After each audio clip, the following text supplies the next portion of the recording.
Assalamualaikum warahmatullahi wabarakatuh. Today we would like to present about budgeting and budgetary control. My name is Muazzam bin Muhammad Isa and I'm from MAC 2203E. Today I would like to present about definition and purpose of budget. A budget is a quantitative expression of a plan of action prepared in advance of a period to which it relates. According to SIMA, a budget is a quantitative statement for a defined period of time which may include planned revenues, expenses, assets, liabilities, and cash flows. Budgets may be prepared for the business as a whole. Budgeting is concerned with the process of preparing budgets, implementing the approved budgets, and controlling the budgeted activities. Purpose of budgeting. The first one is planning and formulation of policy. The second one is communication and coordination. The third one is motivation. The fourth one is authorization. The fifth one is control. And the last one is evaluation. There are 8 steps in budgeting process. The first step is planning the process.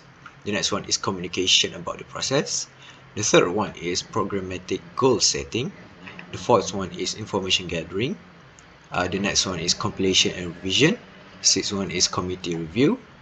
The seventh step is final approval, and the last step is implementation and management. Key budget factor. Key budget factor is the factor which limits the activity of the organization. The early identification of this factor is important in the budgetary planning process because it indicates which budget should be prepared first. The next one is about forecasting technique. Forecasting using time series analysis. A time series is a sequence of data points measured typically successive times. There are 4 types of main component of time series. The first one is long-term trend. The second one is cyclical variation. The third one is seasonal variation, and the last one is random variations. Assalamualaikum. My name is Syed Hafiz, representative for Techniques of Budgeting. There are 4 techniques of budgeting, which are incremental, zero-based, wording, and activity-based. Incremental budgeting is prepared using the previous period's budget, with incremental amounts added for the new budget period. This base is adjusted for forecast changes that are expected to occur over the next budget period. Zero-based budgeting has no references to the past budget, and every item is treated as if done for the first time. In this method, every activity needs to be justified under the cost of every function within an organization, and allocating funds accordingly regulates how much money has been budgeted. Within budget, a budget constantly updated by adding further and continuing periods. This approach is especially useful when the future events cannot be forecast reliably. Activity-based budget will be determine the budget resources costs that will be used in the activity based on historical data. The advantage and disadvantage. The advantage for incremental budget is simple, forward to prepare, and time and money are saved. The disadvantage. Assume all ongoing activities are suitable to continue at this level. As a result, previous mistakes will pass on. Second, the base does not change and is often omit. The budget might be misleading.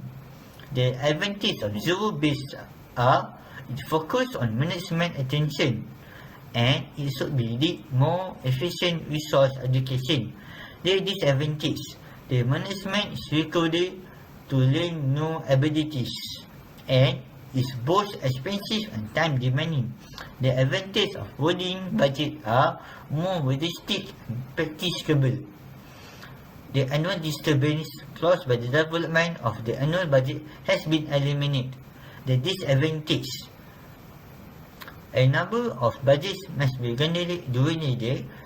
The time is expensive and costly, as well as the managers have to work more and more employees may be needed. The advantage of activity base is to avoid waste and consolidate awareness on each activity. The disadvantage is Setting up takes time and expensive to purchase, develop and maintain. Thank you. That's all for me. Assalamualaikum warahmatullahi wabarakatuh. My name is Akib Shahir bin Ahmad Tarmizi, and today I want to talk about feed-forward control and feedback control. Feed-forward control is a kind of system which reacts to changes in its environment. It is a strategy when you do something first and you ask other person whether it's right, then figure it out depend if it's yes or no. And it also can be measured but not be controlled. Otherwise, it can respond more quickly to known and measurable kinds of disturbance, but cannot do much with novel disturbance. Feedback control deals with any deviation from desired system behavior, require the system measured variable to react to the disturbance in order to notice the deviation. How to achieve benefits of feedback control by controlling unknown disturbance and not having to know exactly how a system will respond to disturbance. How to achieve benefits of feed-forward control by responding to disturbance before they can affect the system. Behavioral consideration in budgeting. A budget can affect almost everyone in an organization. It evaluates the performance of a manager and they assist the directing of attention of top management to areas facing difficulties. There are two issues, which is why might budget holders respond to budget in a negative way, and what are the ways to encourage positive behavior towards budgets.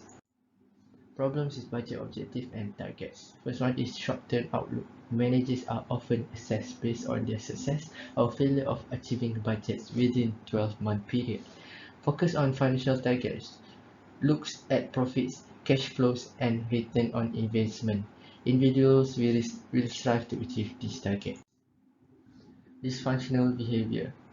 This is behavior which is negative behavior of employees towards budget. The organization should try to keep this at minimum. Other one is budgetary slack. The data is usually supplied by people throughout the organization and incentive to give fairly conservative estimate of performance to be achieved. That's all from me. Assalamualaikum. Assalamualaikum, my name is Muhammad Danish from B. Ibrahim. Today I will talk about limitation of budgeting. There is a 5 limitation of budgeting, which is budget or commitments act as constraints, restrict flexibility, budget seen as mechanism for top-down control, besides that, bureaucratic, time-consuming and internally focused, and lastly, reinforce variance between departments. Next is beyond budgeting. There is about argument for beyond budgeting, which is one of them is to compete in the information age, maximizing value of non-how rather than maximizing value of tangible asset. Besides that, constantly change business environment, and lastly, the budgeting system is to read. Next is the 12 principle of beyond budgeting. The first is leadership principle, which can see that creation of performance management climates, organization based on customer oriented team, motivation to challenge, delegation of responsibility, power of operation managers, creation of a single tool in the organization. Next is the performance management principle. The first is the target setting process is based on the agreement of target. Besides that, the coordination process coordinate the use of resource. Then the motivation and reward process. Besides that, the measurement and controlling process. Therefore, strategy and action planning is declared to operation manager. And lastly, the resource utilization process. Lastly is the performance report of beyond budgeting. One of them is achieving strategy milestone. Besides that, using relative measure example, benchmark, and lastly, appraising should be adding value rather than managing cost down.